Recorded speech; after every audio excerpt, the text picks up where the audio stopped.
Reaching the edge of the platform, you slowly pull yourself up until your eyes break the water's surface. You're breathing hard, but stifle it through pursed lips and gnashed teeth. Operating from memory, you withdraw the subcompact pistol from your pack's side pouch, and with a smooth motion and a silent slide, it unfurls from a cube of metal into a weapon small enough to fit into your palm. The landing platform opposite is a small circle of scorched grey composite. A cargo lifter takes up most of the space. It's a squat and boxy craft with thin landing gear and a rusting access ramp below a pair of fat atmospheric thrusters. Silhouettes in the pad's floor lighting linger in front of it. 3 guards. Their black armour is covered in a layer of water spray, making them glow in the harsh white lighting. Each holds a rifle by their waists, and their dark ambered visors scan across the waters surrounding them. You drop back down and out of sight.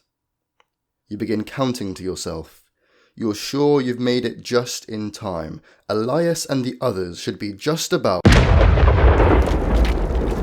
An explosion of shattering glass and splintering composite erupts behind you. You turn, seeing a hole blown from the side of one of the tall cell towers. From it, a shower of glass and synthetic fibres begin crashing into the waters below.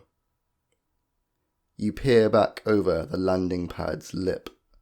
2 of the guards have their heads turned towards the explosion. The 3 abruptly exchange glances, evidently involved in the same invisible conversation.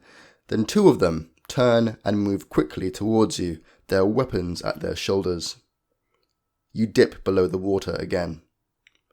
Bracing yourself still and silent against the wall, your lungs beginning to ache, you hear the dull thud, thud, thud of boots as they pass over the walkway meters from your head and then progress away towards the facility proper. You wait for their footsteps to completely fade, then remain in that position until you think you might accidentally suck in a lungful of water. You slowly pull your head from the water, resisting the urge to gasp for air, and again peer over the platform.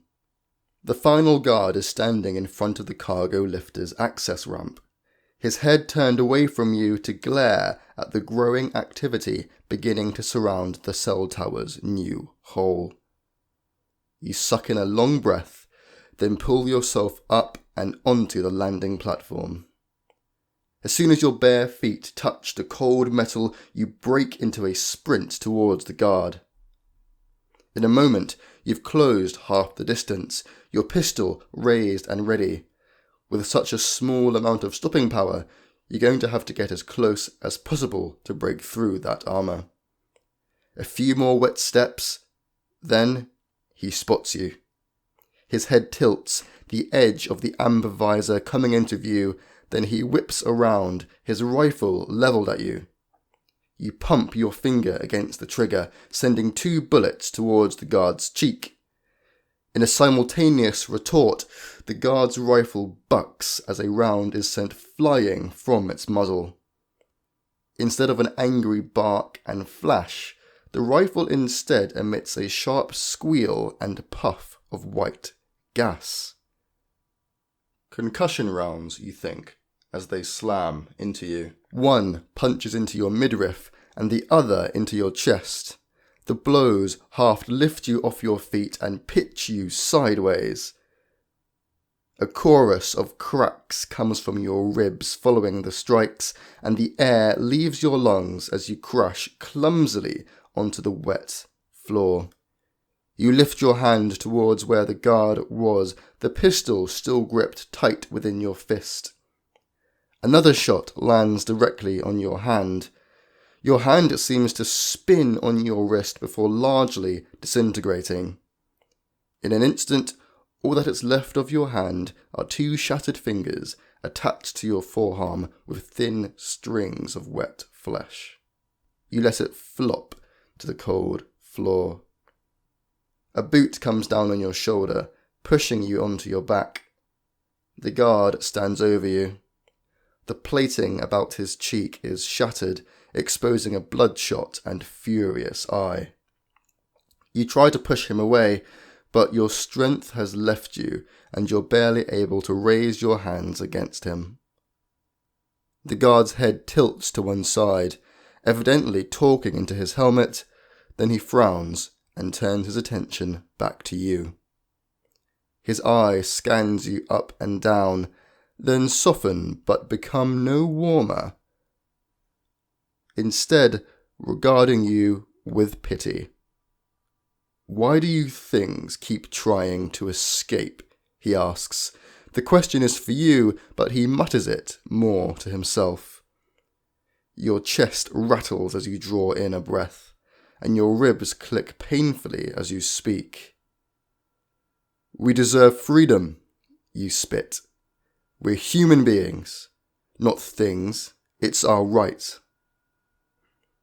The guard's exposed eye widens, then twists into a coy smile. "Is that so?" he says coolly. "Well, I shouldn't tell you this, but let me let you in on a secret." He takes his boot from you and crouches. As his boot comes off your chest, you get a clear view of the damage the concussion rounds have wrought. The rapidly expanding pellets have torn holes in your overalls and punched deep welts into your stomach and chest. You blink, then narrow your eyes at the bleeding welts. They're blue. Thick blue blood, blue fluid, is leaking from your chest and stomach, staining your overalls in an expanding pool of viscous liquid. Within the patches of torn skin, you can see black cabling and a mesh of glimmering steel that flexes as you breathe. You look back up at the guard squatting over you, catching the hint of a smirk in his eyes. "You are no sentient being," he says. "You think you were born? No, you were built. And your creators want you back."